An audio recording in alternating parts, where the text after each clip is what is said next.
Tervist, mina olen Fredi Lumi. Mina olen Viljandi vallavalitsuses täisealiste heaolu peaspetsialist ja saan aru, et sa pöördusid täna minu juurde mingisuguse murega. Tere Fredi, mina olen Liis ja olen eestkostespetsialist ja tõesti pöördun sinu juurde murega. Et kuidas aidata eeskostetaval, kellel on vaja abi kohaliku omavalitsuse poolt?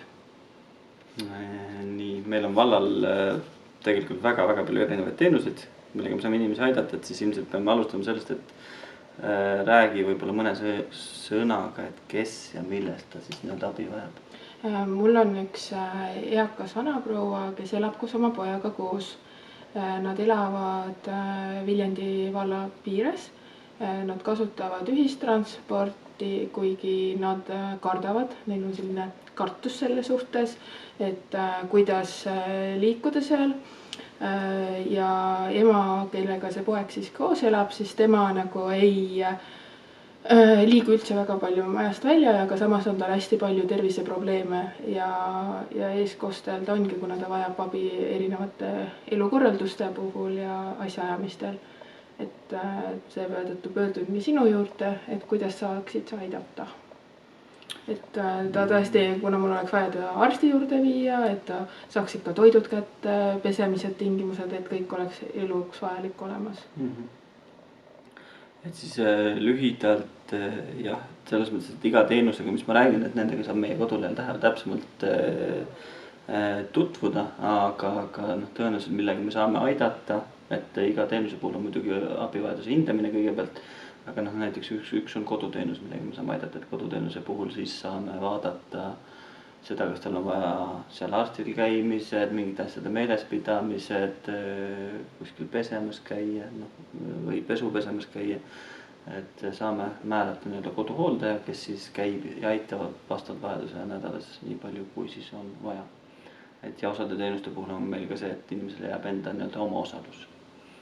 Ja kui tal on ainult vaja transporti, et sellisel juhul on sotsiaaltransport. Ehk siis keegi tuleb ja viib arsti juurde tagasi. Ja siis seal on ka omad tingimused, mis alusel kohalik omavalitsus selle teenuse eest siis maksab ja jällegi milline on oma osalus. Aga alati on mõistlik kõigepealt leppida kokku aeg, et me saame suunata sotsiaaltöötaja juurde, kellel on erinevad siis tööriistad, millega seda abivajadust hinnata, tehakse kodukülastus, minnakse inimesel külla, hinnatakse abivajadus ära ja siis sealt juba meil selgub ära, et milliseid teenuseid on vaja ja millised me saame pakkuda ja siis üheskoos saame sobivaima leida. Ehk ma saan aru, et iga valla kodanik saab tulla, küsida, kui tal on raskusi mingi tegevusega, et uurida, mida kohalik omavalitsus nagu pakub ja suhelda siis enda valla sotsiaaltöötajaga. Et näiteks antud juhul ma saan aru, et kuna minu juhtumi puhul on see, et inimene on ka eeskostetav, siis mina ise pean nii-öelda läbi rääkima inimesega, et kuidas ta millist abi ta vajab konkreetsemalt ja mida ta vastu on suuteline võtma ja siis teen vastava taotlused sotsiaaltöötajaga koostöös. Just, et sellisel juhul on tõesti mõistlik teha koos sinu ja siis selle inimesega, kes abi vajab, sellepärast, et siis on see, et mingit infot ei lähe mööda ja me ei otsusta ka sotsiaaltöötaja ja sina siis kellegi selja taga mingisugust teenuse vajadust, vaid inimene ise on kaasatud, et see on igati mõistlik. Aga selle sama inimese puhul on nagu olukord, kus nende ruumides ei ole tagatud hetkel pesemisvõimalused, et selle tõttu ongi see, ma saan aru, et koduteenuse raames ma saangi, et ta saaks käia päevakeskuses, kus on siis saunad ja duširuumid olemas. Et kas siis ka ta saab nagu koduteenuse töötaja siis viib nii-öelda. Just, koduteenuse töötaja viib, aitab, vajadusel kannab poekotti, et üldjuhul lepitakse kokku ja töö käigus selgub, et mis kui palju milles abi vaja on ja kui tekib arutelu kohta, et siis me saame ka arutada selle üle, et kas see tööülesanne on koduhoolduse raames kaetud või mitte.